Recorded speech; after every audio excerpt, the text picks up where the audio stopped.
अब जरा ध्यान दो सारे बच्चे। सबसे पहले मैं आपसे पूछ रहा हूं कि क्या होता है परमेबिलिटी, बताओ। परमेबिलिटी क्या होता है सीता? ये वर्ड देख। Yes sir. कुछ पता है इसके बारे में, परमेबिलिटी के बारे में? कोई और बच्चा ऑनलाइन वाला? सर ये अपने आप में आंसर है। ये मतलब ये बताता है कि एक चीज अब मैग्नेटिक फील्ड को कितना अपने थ्रू पास करने के लिए अलाउ करती है। और ये कांस्टेंट तब आता है जब हम रिलेशंस को सॉल्व करते हैं चार्ज के बीच में और वो सॉरी करंट के बीच में और डीएल लेंथ के बीच में और आर स्क्वायर के बीच में। चलो ठीक है, तो परमेबिलिटी एक कांस्टेंट है। कांस्टेंट किसका? किसी मटेरियल का, मटेरियल या मीडियम। क्या परमेबिलिटी दोनों की अलग अलग होगी, मीडियम और मटेरियल? ये मेरा सवाल है आपसे। क्या यहाँ पर मटेरियल और मीडियम के दो मतलब है?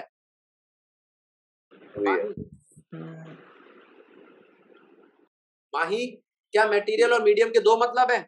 Yes sir. बताइए बेटा कैसे? मीडियम से चेंज होता रहता है, मटेरियल अलग अलग। मीडियम कांस्टेंट रहता है सर। चलो बेटा, एक बच्चा कह रहा है सेम ही है, हिमांशी कह रही है। अब तेरे पास भी आ रहा हूँ, जिससे पूछो बेटा वही बताओ, नहीं तो फिर ये वाला टॉपिक ऐसे नहीं चल पाएगा। हिमांशी सेम ही है, मटेरियल या मीडियम? हिमांशी कह रही है मटेरियल और मीडियम सेम ही है। अब बता रहा क्या कह रहा है? सर मटेरियल वो चीज है जो वो काम कर रही है, यानी जो मैग्नेटिक फील्ड निकाल रही है, और मीडियम वो चीज है जिधर वो चीज रखी है या जिस जगह पे वो प्रेजेंट है। बिल्कुल सही, बिल्कुल सही। आप तो बिल्कुल सही जवाब दे रहा है राघव। देख ये मटेरियल है। देखो राघव कह रहा है कि भैया ये मटेरियल, मटेरियल का मतलब जिसका मैग्नेटिक इफेक्ट मैं चेक। अच्छा, और मीडियम का मतलब जिसमें मैं मैग्नेटिक फील्ड चेक कर रहा हूं। अच्छा, बाहर हवा हो सकती है, पानी हो सकता है, और कोई चीज हो सकती है, लेकिन मटेरियल किसका होगा? स्टील का, आयरन का। ठीक बात है गलत बात है? सही बात है सर। कॉपर का। अब मैं आपसे कुछ चीजें पूछता हूं। जैसे मैंने आपसे पूछा कि भैया कॉपर कैसा है, कैसा नेचर है उसका, तो आपने कहा भैया जब हम मटेरियल को बताते हैं ना, किसको बताते हैं? तो मटेरियल की तीन कैटेगरी है, पैरा, डाया और फेरो। क्लियर? पैरा, डाया और फेरो। अब दिया बताइए कि पैरा, डाया, फेरो में डिफरेंस क्या? सुनो चुपचाप।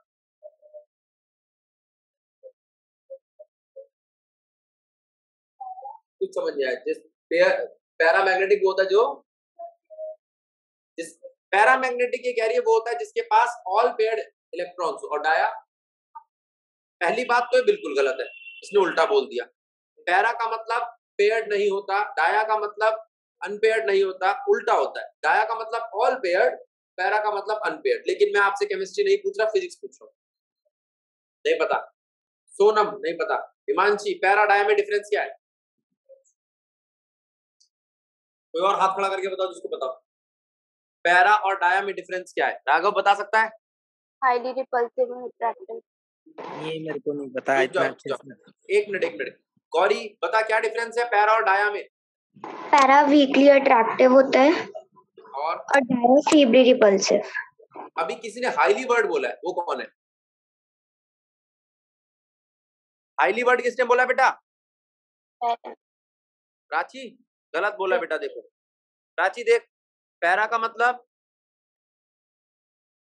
हल्का सा। सर एक में सेम डायरेक्शन में मैग्नेटिक फील्ड लगती है और एक में अपोजिट ना। डाया का मतलब हल्का सा रिपल्सिव। फेरो का मतलब अब आएगा हाईली। मैंने फेरो तो वर्ड ही नहीं बोला था। और सेम डायरेक्शन और अपोजिट डायरेक्शन माही फेरो एंटी फेरो में आता है, इसमें आता है माही फेरो और एंटी फेरो, तीन होते हैं, फेरो, फेरी फेरो, एंटी फेरो। फेरो का मतलब सब एक डायरेक्शन, एंटी फेरो का मतलब दोनों उल्टी डायरेक्शन में, मैग्नेटिक मोमेंट जीरो, और फेरी फेरो का मतलब कुछ एक डायरेक्शन में कुछ नहीं है एक डायरेक्शन में। बात ठीक है, बात ठीक है। अच्छा यस सर। तो पैरा का मतलब, अब सुनो, अब जो दिया ने जवाब दिया था लेकिन उल्टा, अनपेयर्ड किसमें होते हैं, दिया ध्यान दे, नंबर कट जाएंगे नहीं तो, क्योंकि अब वन जो वन मार्कर आएंगे वो सिर्फ यही आएगा हाँ या ना, बता।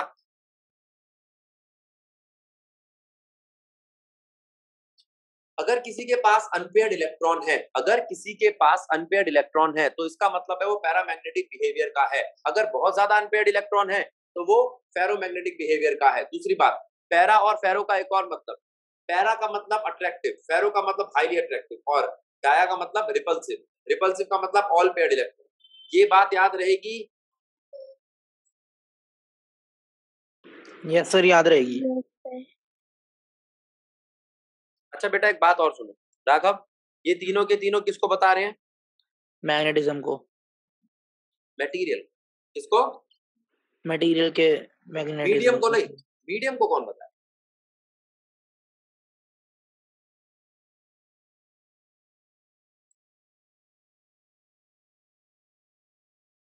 मीडियम को कौन बताएगा? परमिएबिलिटी। अब बोलो, मीडियम को बताएगा परमिएबिलिटी। कोई दिक्कत? आना बोलो। No sir. हम मेरी बात फिर से सुनेंगे। परमिएबिलिटी का मतलब है किस मीडियम में मैग्नेटिक फील्ड लाइंस कितनी ज्यादा फैलेगी।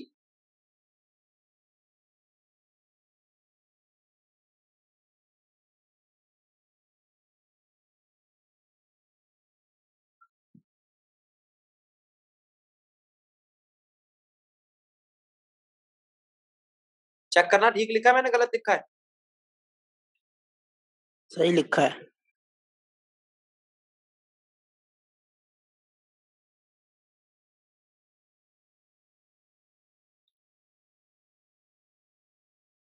ठीक बात बेटा।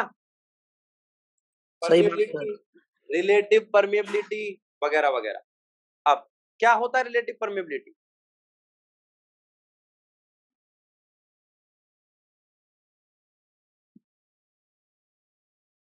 Permeability of medium upon permeability of vacuum, या किसी भी मीडियम की परमिएबिलिटी निकालनी हो उसको म्यू नॉट को रिलेटिव परमिएबिलिटी के साथ मल्टीप्लाई कर। अब रिलेटिव परमिएबिलिटी कुछ भी हो सकती है, 6, 7, 15, 20, 25, लेकिन म्यू नॉट आपका फिक्स है, याद रहेगा? Yes sir. ठीक है, अब एक टर्म लिख रहा हूं, बताओ इसका मतलब पता है?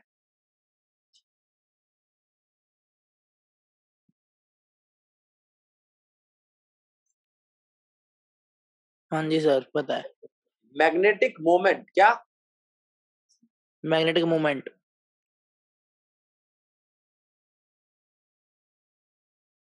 करंट के लिए,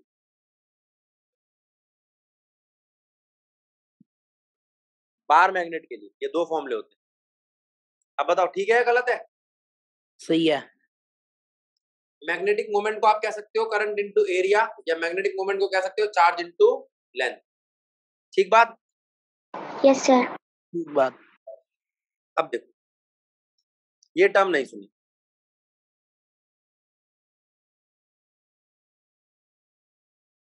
लेकिन अब लिखूंगा तो शायद समझ में आ जाए। क्या मतलब है इस बात का? मैग्नेटिक मोमेंट की डेंसिटी। मैग्नेटिक मोमेंट की density, magnetic moment per unit volume का मतलब मैग्नेटिक मोमेंट की डेंसिटी। किसी मटेरियल में 1 क्यूबिक मीटर में कितने डाइपोल्स आपने भर रखे? स्टील में ज्यादा होंगे, आयरन में कम होंगे, सॉफ्ट आयरन में कम होंगे, ठीक है। अच्छा आप, मैं ऐसे कह रहा हूं, एक मैंने अलॉय लिया जिसमें मैंने बहुत magnetic moment per unit volume बढ़ा दिया, ठीक है। अब क्या मैं उसका यूज कर सकता हूं? तो करण कह रहा है भैया और बहुत सारी प्रॉपर्टीज हैं, जैसे कहीं वो मटेरियल भारी तो नहीं होगी, क्यों? अच्छा आपने एक ईयरफोन पहना तो आप क्या ये नहीं अच्छा कभी ये सुना है क्या नाम है, राघव, कि बहुत लाइट ईयरफोन थे, पता ही नहीं चल रहा था कान में। तो वजन भी जरूरी है, उसके साथ साथ मैग्नेटिक मोमेंट को चेक किया जाएगा। मैग्नेटिक मोमेंट जितना ज्यादा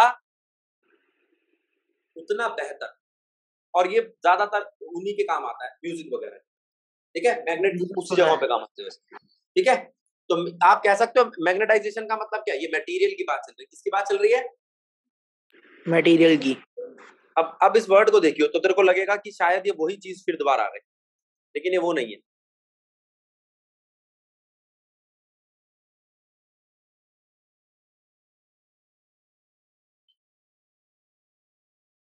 मैग्नेटाइजेशन और इंटेंसिटी ऑफ मैग्नेटाइजेशन दो अलग चीज है। हाँ।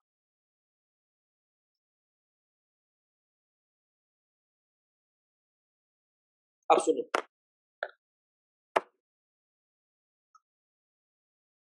राघव, मैं कह रहा हूं कि कोई एक मटेरियल है जिसको तुझे मैग्नेटाइज करना है, तो तूने कहा भैया क्या करूं, कैसे मैग्नेटाइज करूं उसको? तो मैंने कहा उसको करंट के अंदर रख दे। जितने ज्यादा वेरिएबल करंट के अंदर रखेगा उतना ही ज्यादा मैग्नेटाइज होगा। बात ठीक है? हाँ जी सर। अच्छा, अगर मैं करंट का मैग्नीट्यूड बढ़ाता जाऊंगा तो उसकी इंटेंसिटी ऑफ मैग्नेटाइजेशन बढ़ती जाएगी। ठीक है? हाँ जी सर, बढ़ेगी। लेकिन क्या ऐसा लगता है तेरे को कि कोई लिमिट होगी उसकी? हाँ जी सर, उसके बाद उसकी कैपेसिटी भर जाएगी, फिर वो नहीं बढ़ेगा उससे आगे।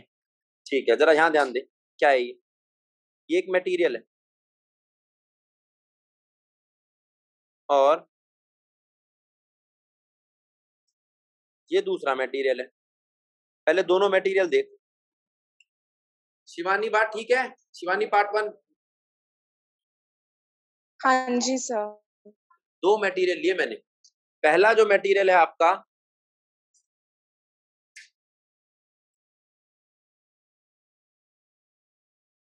उसको उसका मैग्नेटाइजिंग पावर कम है दूसरे मैग्नेटाइजिंग पावर से। ठीक है, आप ये कह लो इसकी मैग्नेटाइजिंग पावर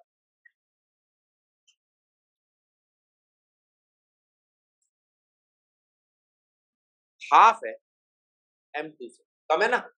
अच्छा, तो अगर मैं इन दोनों को करंट एक जैसा दूं तो तुम कहोगे भैया ये ज्यादा मैग्नेटाइज होगा, ये कम मैग्नेटाइज होगा। ठीक है, तो मैग्नेटाइजेशन से पता चलता है कि एक जैसा करंट देने पर कौन कितना मैग्नेटाइज होगा। लेकिन मैं करंट ही डबल कर दूं तो क्या वो हाफ को कम कर देगा? तो अगर मैं करंट चेंज करता हूं तो उसके किस पे फर्क पड़ता है? Intensity of magnetisation. ठीक है, इंटेंसिटी ऑफ मैग्नेटाइजेशन पे फर्क पड़ता है करंट चेंज करने से। लेकिन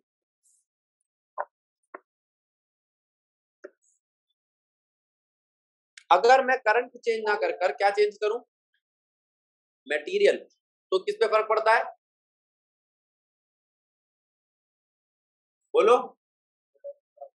मैग्नेटाइजिंग पावर पे, कितना मैग्नेटाइज हो सकता है। अब मेरी बात सुनो, एक एग्जांपल लेते। श्रेया और स्वेच्छा दोनों की दोनों एक म्यूजिक कंपनी, दो म्यूजिक कंपनी चलाती, म्यूजिक का सामान बनाने वाली। एक की कंपनी का नाम है JBL और एक की कंपनी का नाम है हुगो बॉस। ठीक है, ये नाम सुना, हुगो बॉस? बॉस बोलिए। तो वो दोनों जो कंपनी है इनकी, अब जो JBL की कंपनी है वो अपना मटेरियल लाती है, दूसरी भी लाती है, तो दोनों में कंपटीशन लगा रहता है। तो भाई JBL कंपनी और एक हमारे पास एक दुकानदार है जो इनके मटेरियल को मैग्नेटाइज करता है। ठीक है,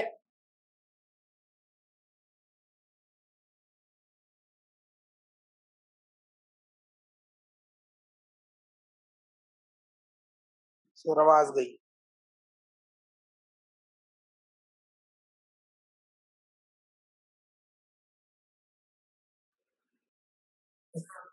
देखो ये दो कंपनियां,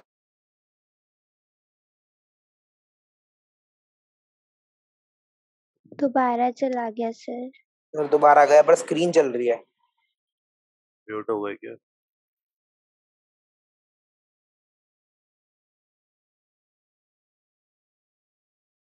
भैया आवाज गई। सर आपका लैपटॉप गया जिससे आप आवाज कर रहे थे, स्क्रीन शेयर है खाली।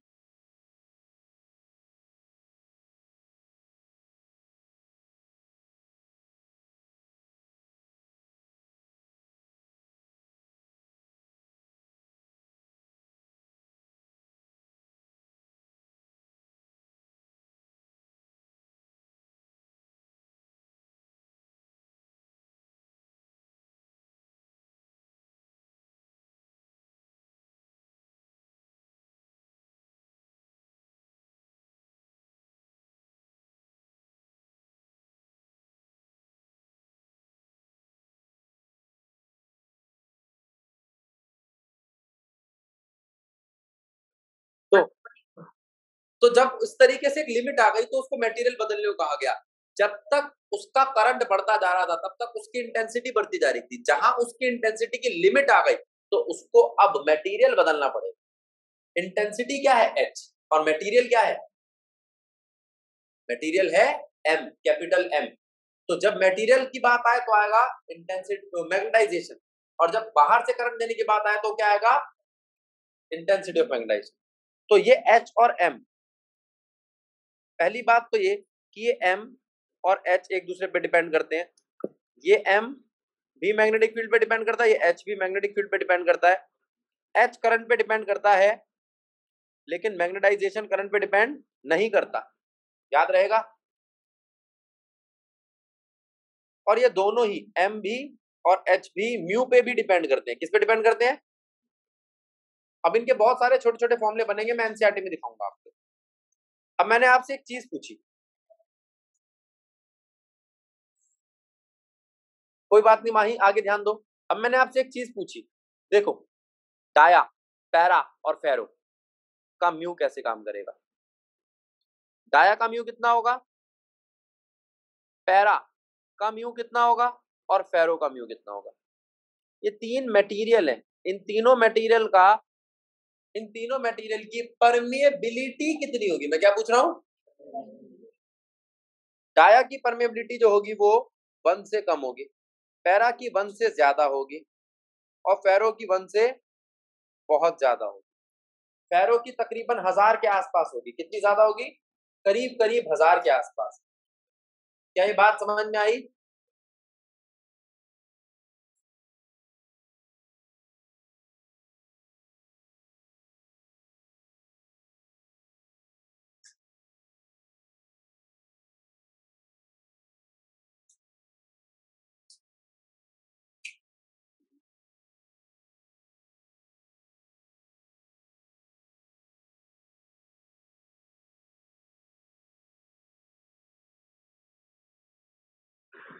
आवाज खोल दी बेटा, आप बोल सकते हो।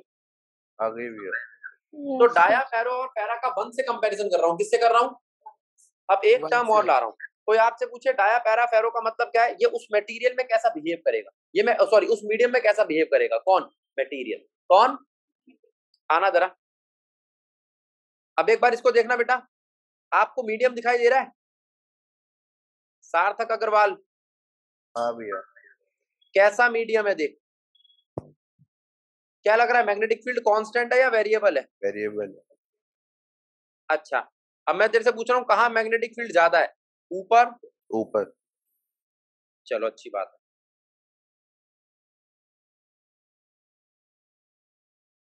जहां मैग्नेटिक फील्ड लेंथ ज्यादा वहां मैग्नेटिक फील्ड ज्यादा। ये बात सही है? सही है भैया। आया। अब मैंने आपसे कहा कि एक मटेरियल लाया मैं, ये ग्रीन कलर का बॉक्स दिखाई दे रहा है आपको? मटेरियल दिख रहा है। इस बॉक्स को देखो, ये बॉक्स हाई मैग्नेटिक फील्ड में स्टेबल नहीं है, इसे अच्छा नहीं लग रहा है यहाँ पे, ये भाग कर नीचे चला जाएगा लो मैग्नेटिक फील्ड में। बताओ कौन है, पैरा या डाया? पैरा। इतना बड़ा गधा है ये, एक नंबर का। जो हाई मैग्नेटिक फील्ड से लो की तरफ भागा वो मैग्नेट से दूर भागेगा ना। मैग्नेट से कौन दूर भागता है, पैरा या डाया? डाया दूर भागता है। डाया मैग्नेट को रिपेल करता है। ये बात ठीक है राघव? हाँ जी सर, ठीक है। और अगर मैं पैरा की बात करूं तो पैरा यहाँ खुश रहेगा क्योंकि वो अट्रैक्टिव है। क्योंकि वो हाई मैग्नेटिक फील्ड चाहता है। उल्टा अगर आप पैरा को नीचे रखोगे ना तो वो ऊपर भागेगा, वो हाई मैग्नेटिक फील्ड की तरफ भागेगा। बात ठीक है गलत है? सही है। तो आपको बिहेवियर समझ में आया मटेरियल का on the basis of mu. फिर मैंने आपसे कहा ये क्या बिहेवियर है, तो आपने कहा भैया ये ना इसकी सेंसिटिविटी है अपने मीडियम को लेकर। क्या है ये? इसकी सेंसिटिविटी। अब जरा ध्यान दियो, सेंसिटिविटी के लिए हम म्यू का इस्तेमाल नहीं करते, तो किसका करें? ससेप्टिबिलिटी, इसकी स्पेलिंग गलत हो सकती है, संभावनाएं हैं। काय से दिखाया जाता है। ससेप्टिबल का मतलब क्या होता है, कोई कितना सेंसिटिव। ठीक है, अब मैंने ये है राघव, राघव को मैंने पूछा हाँ भाई कौन सी दवाइयां ठीक लगती है, डेक्स्ट्रोल है, वो कौन सी दवाई खा लेते हो? तो इसका मतलब ये किस दवाई से ससेप्टेबल है, कहीं से किसी दवाई से एलर्जी तो नहीं है, क्या ये पूछता है डॉक्टर? हाँ, अगर किसी दवाई से एलर्जी तो भाई बता दो। कई लोगों को बीटाडीन से एलर्जी होती है, जबकि बीटाडीन सबसे ज्यादा यूज होने वाली दवाई चोट पर। अब उसने कहा भैया मुझे तो एलर्जी है बीटाडीन से, मुझे मत लगा देना। तो वो क्या कहा, चलो भाई कोई बात नहीं, सेफ्रोमाइसिन लगा देते हैं, कोई और यूज सॉल्ट यूज करूंगा।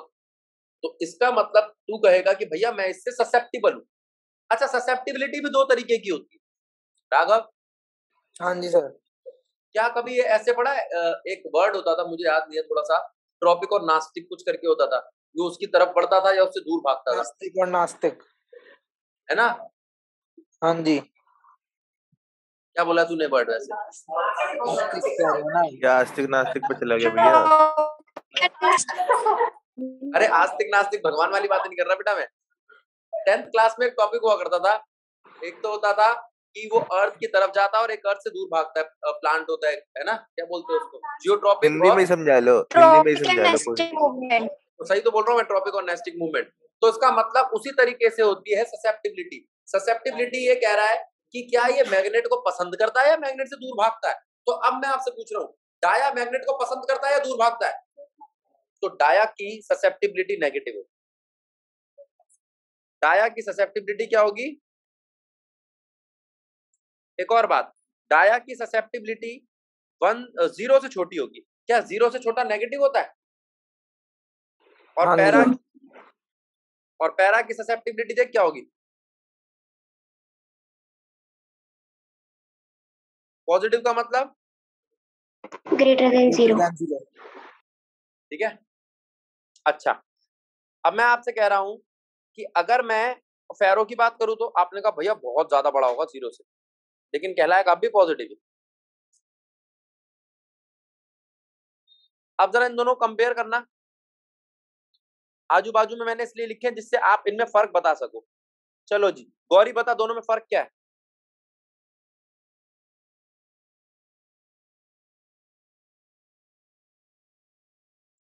गौरी अब ये मत बोल देना मेरी आवाज नहीं आ रही है। आ रही है सर। तो बता बेटा दोनों में डिफरेंस क्या है। माही तू बता।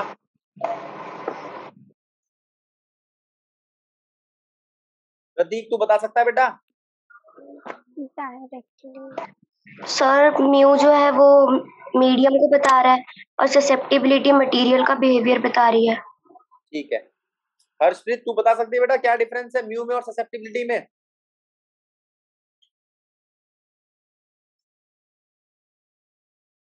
बोलो।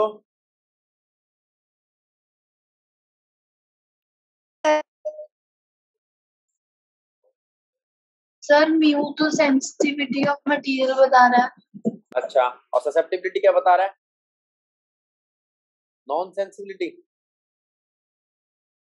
इशिता क्या डिफरेंस है दोनों में? मीडियम और मटेरियल का ही प्रोबेबली। प्रोबेबली तो इसमें 0 और 1 का फर्क है। किसका फर्क है? 0 जब 1। भी आपको कहा जाए ना दिमाग चलाओ तो मत चलाया करो गधों, सिर्फ फॉर्मूला लिखो। आपको यूं बोलना चाहिए कि भैया म्यू में से 1 माइनस कर दो, ससेप्टिबिलिटी आ जाएगी। चेक कर लियो पर ये लिखा हुआ है, म्यू और ससेप्टिबिलिटी का फॉर्मूला मिल गया। चेक करो पर पूरा जो बॉक्स है पूरे बॉक्स को चेक करो, बड़ा इंपॉर्टेंट सा पॉइंट है ये।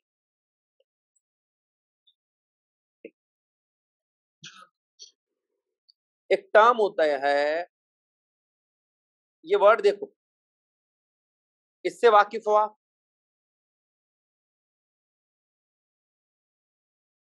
सुनना, मैं बात कर रहा हूं किससे? हिमांशी से। बेटा मास्क हटा के बोलियो कि किसमें आवाज आनी चाहिए। करंट का मतलब बता। फ्लो ऑफ चार्ज करंट बताया भाई हिमांशी ने। क्या ये बात ठीक है? Flow of anything with respect to time. अच्छा, तो इसका मतलब करंट हो सकता है हीट करंट, वेव करंट। एक तीसरा क्या लिखा मैंने? Atomic current. इसका मतलब अगर मैं तेरे से कहूं कि कोई मटेरियल है तो उसके अंदर एटम्स घूमते हैं। कौन घूमते हैं? एटम्स। उनकी अपनी एक डायरेक्शन होती है। क्या होती है बेटा? डायरेक्शन। अगर वो डायरेक्शन बाहर वाली मैग्नेटिक फील्ड की डायरेक्शन को सपोर्ट करे तो पैरा, और उसके खिलाफ जाए तो डाया। डाया। तो डाया मटेरियली ऐसा होता है जिसमें मैग्नेटिक फील्ड की डायरेक्शन और उसकी डायरेक्शन उल्टी होती है। हाँ ना बोलो। गौरी ठीक है? Yes sir. क्या ये बात सबको समझ में आई? अब कोई तुमसे कहे भैया फिर फेरो क्या होता है? उसमें मैग्नेटिक करंट ही ज्यादा होता है, सॉरी एटॉमिक करंट ही ज्यादा होता है। उसमें एक या दो नहीं 10-15 हजार होते हैं, इसमें 1-2 हजार लगा लो, इतना फर्क आ जाता है।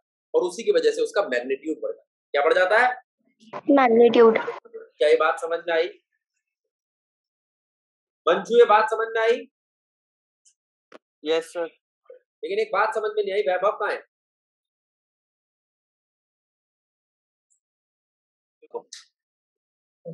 क्या ये मुमकिन है कि एटॉमिक करंट काट रहा हो? हाँ, इसका मतलब उस पर मैग्नेट का कोई फर्क नहीं पड़ रहा। रैंडमली बहुत सारे एटम्स इधर उधर घूम रहे हैं, बाहर मैग्नेट हो या ना हो, वो मैग्नेटिक चीजों से असर में नहीं आता, ना अट्रैक्ट होता है ना रिपेल होता है। अब ठीक है राघव? ठीक है सर। क्या ये बात मुमकिन है? बिल्कुल मुमकिन है, 100% मुमकिन है। अब मैं आपसे बात कर रहा हूँ पैरा डाया फेरो की। अब एक एक करके पॉइंट समझाना मेरे। पैरा डाया फेरो 3 तरीके के मटेरियल है। पैरा अट्रैक्ट करता है, डाया रिपेल करता है, फेरो बहुत ज्यादा अट्रैक्ट करता है। आपसे कभी कोई फेरो की बात करे तो आप बोल देना पैरा का बहुत ज्यादा वर्जन। इसका मतलब फेरो को भूल जाओ, सिर्फ आप पैरा और डाया को समझो। पैरा अट्रैक्ट, फेरो रिपेल, ओ डाया रिपेल। पैरा में होता क्या है, ज्यादा मैग्नेटिक फील्ड जहां होगी पैरा वहां भागेगा खुशी खुशी, डाया उससे दूर भागेगा। जहां कम मैग्नेटिक फील्ड होगी वहां जाएगा। ठीक है, ये दो बातें समझ में आई? पैरा समझ में आ गया, डाया समझ में आ गया, उनके दो बिहेवियर। अच्छा अब जरा इसको देखिए बेटा, क्या है ये? गौरी मैग्नेटिक फील्ड देख, एक मटेरियल अपने आप को ऐसे अलाइन करता है, देख, और एक मटेरियल अपने आप को ऐसे अलाइन करता है मैग्नेटिक फील्ड से परपेंडिकुलर, और एक पैरेलल। जो पैरेलल अलाइन कर रहा है ना वो खुश है मैग्नेटिक फील्ड से, ठीक है? Yes sir. और जो परपेंडिकुलर अलाइन कर रहा है मतलब बच रहा है, तभी तो उससे 90 डिग्री पर आकर खड़ा हो गया। उसको मैग्नेटिक फील्ड बिल्कुल भी पसंद नहीं है। अगर वो 90 से बिल्कुल इधर जाता तो फिर मैग्नेट मिल जाती है, इधर जाता तो फिर मैग्नेट मिल जाती है। तो 90 डिग्री पर रहने वाला मटेरियल कैसा होगा? डाया। और 0 डिग्री पर रहने वाला पैरा। बेटा ये एक एक नंबर के क्वेश्चन आएंगे सारे, अगर ये वाला टॉपिक आ रहा है तो। वैसे ये टॉपिक आ नहीं रहा आगे। अब जरा इसको देखिए बेटा, कैसा मटेरियल है। देख, मैंने 2 मटेरियल लिए, दोनों के दोनों तुम बताओ कैसे हैं। एक के नीचे मैंने लगाई वीक मैग्नेटिक फील्ड और एक के नीचे लगाई स्ट्रॉन्ग मैग्नेटिक फील्ड। अगर मैं नॉर्थ साउथ पास में रख दूंगा ना तो स्ट्रॉन्ग हो जाएगी। ठीक बात? Yes sir. देख ये वीक है और ये स्ट्रॉन्ग है। अच्छा, जो स्ट्रॉन्ग में इकट्ठा हो जाए सारा का सारा और वीक से दूर भागे, कौन सा मटेरियल है बता? डाया।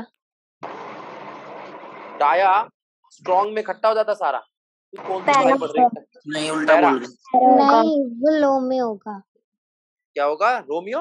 लो में होगा। हाँ अच्छा, लो में। तो ये केस है किसका? पैरा का। Hello, dia.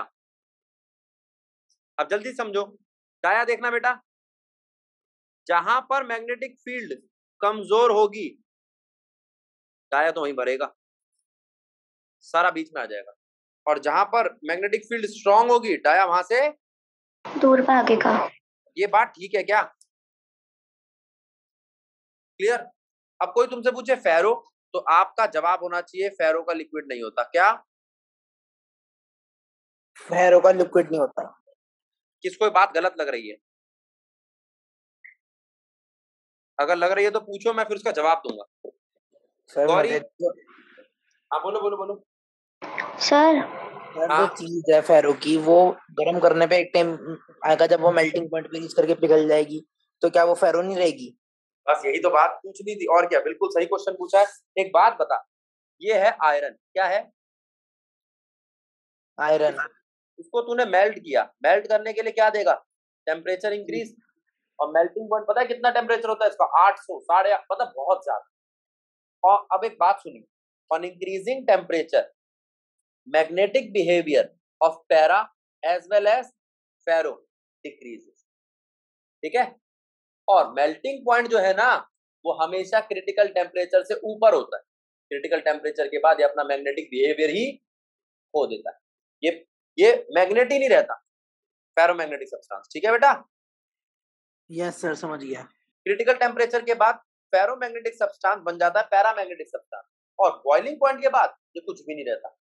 एक बहुत बड़ा क्वेश्चन है, पहले लोग कहते थे अर्थ के सेंटर में मॉल्टन फॉर्म में आयरन है, वही आयरन घूम रहा है आयनोस्फीयर के बीच में।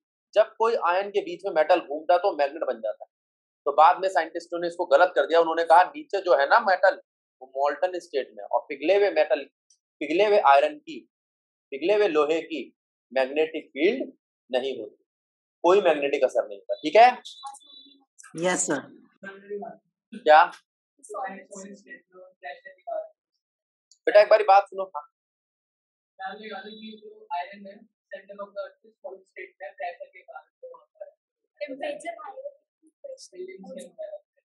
अच्छा बेटा, आप देखो, एक एक बच्चा कह रहा है कि उनके स्कूल में बताया कि जो सेंटर पे आयरन है वो सॉलिड स्टेट में। ठीक है? अगर ऐसा होता, सॉलिड स्टेट में होता, तो मेंटल एक बीच की एक और परत होती है जिसको बार बार धक्का लगता है, जिसकी वजह से आपने देखा होगा क्या बोलते हैं वो, दूर करके क्या निकलता है, वॉल्केनो निकलता है। मोल्टन आयरन नहीं होता, वो मोल्टन मेटल्स होते हैं। वो, उसको धक्का कौन मारता है? ऐसा माना जाता है जो अंदर का कोर होता है, इनर कोर होता है, उसमें इतना ज्यादा पिघला हुआ लोहा है। हाँ ये हो सकता है कि कोर भी दो होते हैं, इनर और आउटर। शायद मैडम सेंटर कोर की बात कर रही है, बिल्कुल सेंटर में जाकर आपको कहीं सॉलिड आयरन। हाँ ये हो सकता है। तो ये भी हो सकता है कि इतने हाई टेम्परेचर और हाई प्रेशर पे भी वो अपना मैग्नेटिक बिहेवियर दिखा रहा हो, पॉसिबल है। ठीक है? मैं नहीं कह रहा, ये एनसीईआरटी खुद कह रही है। अभी लेसन नंबर 5 आएगा आपका, उसका जो एक्सरसाइज आएंगे उसके दोनों क्वेश्चन के नीचे लिखा हुआ है ये सब बातें हाइपोथेटिकल, इसका जवाब नहीं है। जब तक किसी का एक्सपेरिमेंट नहीं करोगे जवाब नहीं दे सकते। खोद के गए अभी नीचे नहीं। तो आपको पता है एक साइंटिस्ट ने क्या बोला था, जब हम अर्थ के नीचे जाते तो कुछ एरिया ऐसे आते जहां पर कुछ होता ही नहीं। ठीक है? आपने ऐसे किसी बच्चे ने द कोर मूवी देखी है? हाँ, तो वो कहता है कि भैया यहाँ पर ना एक हमने ड्रिल बनाई है, इस ड्रिल के अंदर हम बैठ के जाएंगे और अलग अलग मेटल आते रहेंगे, उसकी पूरी प्रोग्रामिंग करी होती। तो यहाँ पर ग्रीन कलर का मेटल आया है तो ग्रीन कलर की बत्ती जलेगी, ऐसे अलग अलग। तो वो बीच में देखता है, बीच में ना एक पॉइंट ऐसा आता है, कहता अब तो कोई लाइट ही नहीं जल रही, क्या चक्कर है? तो वो कहता है हम एक ऐसे जगह पर आ गए हैं जहां पर गैप आ गया, और ड्रिल तभी टूटती जब गैप आ जाता है। जब हम किसी को खोद रहे होते हैं ना और गैप आ जाए तो क्या होता है, उसकी स्पीड एकदम से तेज हो जाती है, तो वो चीज खराब हो जाती है। सडनली स्पीड का बढ़ना मतलब एक्सेलरेशन, एक्सेलरेशन का मतलब एक्सटर्नल फोर्स, और फिर तो वो चीज को तोड़ेगा। तो वो कहते हैं भैया अब हम बच गए तो ठीक है, अगले पॉइंट तक पहुंच गए, नहीं तो हम यहाँ मर सकते। तो इसका मतलब अर्थ के अंदर क्या क्या चीजें हम प्रिडिक्ट तो कर सकते हैं, एग्जैक्टली नहीं पता। यूं भी कहते हैं जो ये जो लिक्विड है गोल गोल जो घूम रहा है, ये अपने कई करोड़ साल बाद अपनी डायरेक्शन चेंज कर लेता है, तब भी उसकी वजह से ग्रेविटी का लॉस होता है। ये भी कई सारी मिथ है, मेरे को भी सारी नहीं पता है, लेकिन ये सुने मैं। सर ऐसा भी कहते हैं कि स्फीयर के अंदर स्फीयर्स हैं और उनमें लेयर्स ऐसी बनी हुई है कि अर्थ बीच में से कहीं से खोखली है और वहां पे समुद्र वगैरह है, ऐसी थ्योरीज हैं।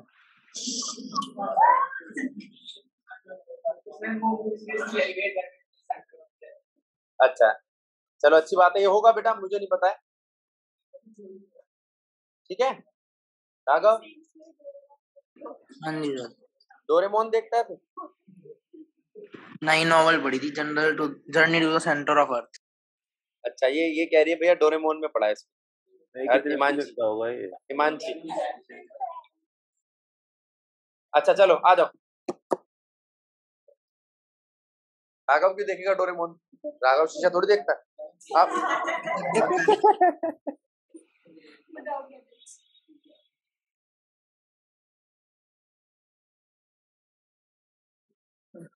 देखो मैं आपसे क्या बात कर रहा हूँ बेटा, आपको मैंने बता दिया कि क्या क्या चीजें टेम्परेचर के साथ क्या रिलेशन है। अब मैं आपसे कह रहा हूं जो टेम्परेचर के साथ मैग्नेटिक फील्ड का या मैग्नेटिक इफेक्ट का या मैग्नेटाइजेशन का या ससेप्टिबिलिटी का रिलेशन है, वो ये है कि टेम्परेचर बढ़ाने से मैग्नेटाइजेशन कम होती है।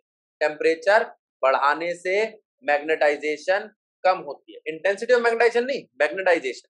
Magnetic moment per unit volume कम होता है। इंटेंसिटी ऑफ मैग्नेटाइजेशन तो करंट पे डिपेंड करता है। किस पे डिपेंड करता है?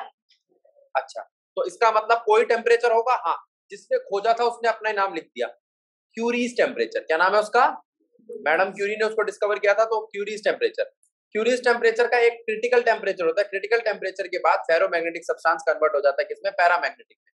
पैरामैग्नेटिक के लिए कोई क्रिटिकल टेम्परेचर नहीं होता। जितना टेम्परेचर बढ़ाता जाओगे कि पैरामैग्नेटिक अपना मैग्नेटिक बिहेवियर खोता जाएगा।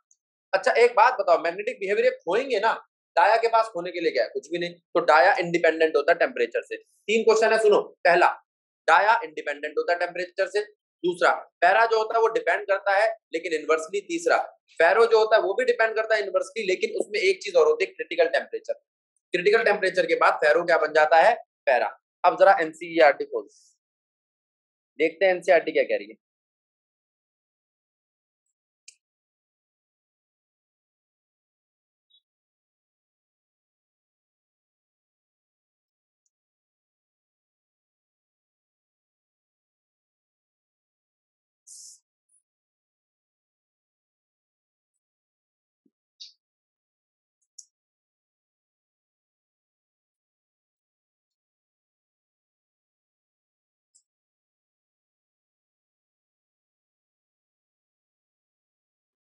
देखो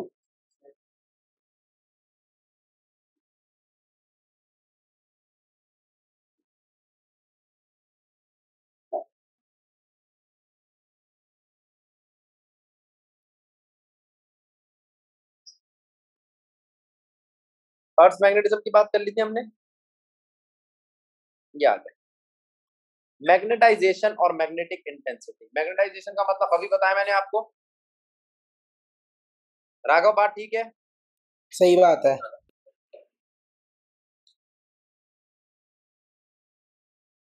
अब इसके बाद बारी आती है राघव बी नॉट की। अच्छा, B equals to mu naught N I किस में पढ़ा हमने Raghav? B is equals to mu naught N I हमने लास्ट वाले चैप्टर में पढ़ा था, इससे जो पहले था, सोलेनॉइड। तो सोलेनॉइड का अगर B equals to mu naught N I इसका मतलब वैक्यूम में है, और अगर ये होता तो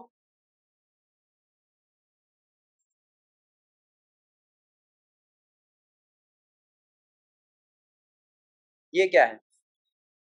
एक पर्टिकुलर मीडियम में है, तो इसमें यू नॉट एम को हम you not into you relative से कर देंगे मल्टीप्लाई। तो सोलेनॉइड में कोई मीडियम फिल किया है, कोई मीडियम मिल गया है, फिल किया है। देख कैसे, क्या ये सोलेनॉइड है? देख बेटा, हाँ जी सर है। अब इसके अंदर, ये छोटी क्लासेस में आपने पढ़ा होगा, अगर मैं इसके अंदर कोई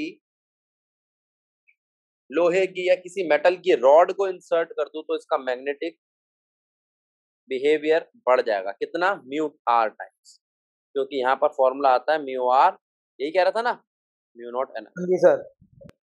अच्छा, तो बी नॉट और बी एम का मैग्नेटिक फील्ड अगर जोड़ दिया जाए तो नेट मैग्नेटिक फील्ड आ जाएगा। किसका आ जाएगा? नेट मैग्नेटिक फील्ड होगा बी नॉट प्लस में बी एम। ये दूसरा फॉर्मूला बना। फिर वो कहता है जो बी एम है वो किस पे डिपेंड करता है? मटेरियल के नेचर पे। किस पे डिपेंड करता है? मटेरियल की नेचर पे। और जो मटेरियल के नेचर पे डिपेंड करता है वही होता है मैग्नेटाइजेशन। ये बाहर से मैग्नेटाइज करने वाली चीज नहीं है, बाहर से मैग्नेटाइज करने वाली चीज एच है। उन्नति बात ठीक है? अच्छी सर। सो तो नहीं रही बेटा? नहीं। चलो, तबीयत ठीक है अब तेरी? हाँ। चलो, अब एच आता है। एच क्या होता है? एच का मतलब होता है मैग्नेटिक इंटेंसिटी, जो भी थोड़ी देर पहले बताया था, जिसका पहला फॉर्मूला तो ये है, वो एनसीईआरटी ने लिख नहीं रखा। एन आई, एन क्या है? Number of turns per unit length. और दूसरा फॉर्मूला क्या है इसका? H equals to B by mu naught minus M. याद रखो यहाँ पर H, B और M तीनों बोल्ड लेटर में लिखे, मतलब वेक्टर है। क्या है? वेक्टर क्या है क्वांटिटी। मयंक? अच्छा, अब B को लिख सकते हो आप म्यू नॉट HM। ये कहां से फॉर्मूला आया? ऊपर का जो फॉर्मूला था ना, इसी से निकाला है।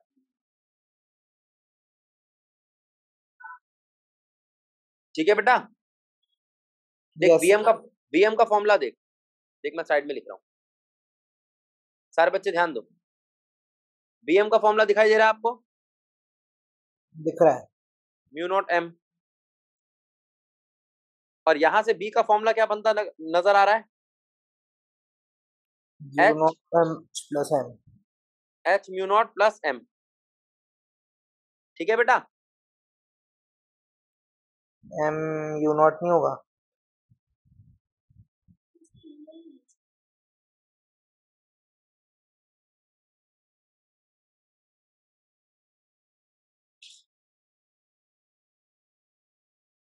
अब ठीक है?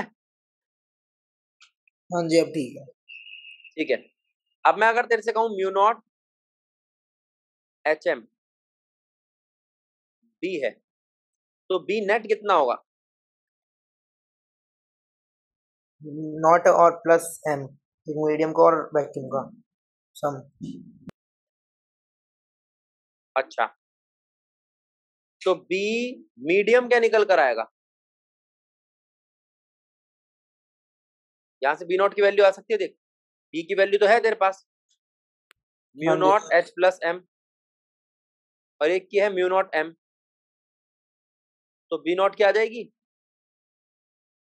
इन दोनों की टर्म में? बोल। आ जाएगी। कहां से आया? इस वाले फॉर्मूले से। अब तीनों फॉर्मूले देख लो एक बार यार, ठीक है या गलत है? ठीक है। एक मिनट रुकिए। हाँ बेटा, क्या बोला मैंने आपको? हाँ, यहाँ पे? कहाँ पे बेटा? यहाँ पे? ये यहाँ से तो आया, B M equals to mu naught M. बेटा ये कह रही बच्चों, ये कह रही कि भैया आपने जब मैग्नेटाइजेशन लिखा यहाँ पर एम, तो यहाँ पर आपने म्यू एम क्यों नहीं लिखा? मैग्नेटाइजेशन का खुद का मतलब है मैग्नेटिक मूवमेंट, ठीक है? वो पहले बता रहा मटेरियल के अंदर है, तो वो अपने आप म्यू आर लेकर बैठा है। बीएम जो आया है ना, वो म्यू एम के ही डायरेक्टली प्रोपोर्शनल था, लेकिन म्यू एम को तुम यूं लिख सकते हो म्यू नॉट मल्टीप्लाई में म्यू आर, वो म्यू आर इस मैग्नेटिक मोमेंट के अंदर है। ठीक, आगे ससेप्टिबिलिटी का फॉर्मूला देखो बेटा, यहां से ससेप्टिबिलिटी क्या दिख रही है आपको? मैग्नेटाइजेशन डिवाइडेड बाय एच दिख रही है? दिख रही है। हाँ, ये अगला फॉर्मूला आ गया आपका, और ये फॉर्मूला मैंने आपको बता दिया था कहां गया, ये वाला म्यू इक्वल्स टू 1 प्लस काय, या काय इक्वल्स टू म्यू माइनस 1। ये सारे फॉर्मूले आपको आने चाहिए, ये आपको लर्न ही करने पड़ेंगे बेटा, इसका और कोई ऑप्शन नहीं है। अब मैं एक टेम्परेचर का और दे रहा हूं, देखो टेम्परेचर के साथ क्या रिलेशन है मैग्नेटाइजेशन का? इनवर्स। राधे राधे। एक मिनट रुकिए बेटा, एक मिनट निशांत, एक मिनट। और सी का क्या मतलब है? सी के दो मतलब होते हैं, एक तो आप जानते हो, दूसरा यहाँ पर है क्यूरीज कांस्टेंट। क्या? ठीक बात? ठीक बात। अब तेरे को क्या लग रहा है ससेप्टिबिलिटी क्या रिलेशन रखती है टेम्परेचर के साथ? इनवर्स। मैग्नेटाइजेशन क्या रखती है टेम्परेचर के साथ? इनवर्स। मैग्नेटिक फील्ड क्या रखती है टेम्परेचर के साथ? इनवर्स। याद रहेगा? याद रहेगा। और फेरोमैग्नेटिक सब्सटेंस के लिए देख क्या है? क्रिटिकल टेम्परेचर आ गया ना, मैंने कहा था ना एक टेम्परेचर और एक्स्ट्रा आएगा। क्रिटिकल टेम्परेचर वो है जिसके बाद फेरोमैग्नेटिक सब्सटेंस क्या बन जाता है? पैरामैग्नेटिक। बात ठीक है गलत है? सही है। पक्का? हाँ जी सर। तो आज ये बेटा ये पूछ लो एक बार अगर आपका आ रहा है कि नहीं आ रहा, मेरे ख्याल से नहीं आ रहा। बस यहाँ ये चैप्टर आपका समाप्त है, नेक्स्ट क्लास से छठा चैप्टर चालू करूंगा। छठे चैप्टर के लिए मुझे फोर्थ चैप्टर चाहिए। आप में से कई सारे बच्चे ऐसे हैं जिन्होंने बोला है फोर्थ चैप्टर की डायरेक्शन में अभी भी दिक्कत आ रही है। आ रही है? फॉर्मूलास में दिक्कत आ रही है? फॉर्मूलास तो बहुत सीधे होते हैं। चलो कोई, मैं लेसन नंबर 4 को लेसन नंबर 6 के साथ रिपीट कराऊंगा। ठीक है बच्चों? Okay sir. अच्छा, कल सुबह वाली 10 बजे वाली क्लास नहीं हो पाएगी। Okay sir. राधे राधे। भैया एक बार जेई की क्लास कब? अच्छा, मैं बात करता हूँ।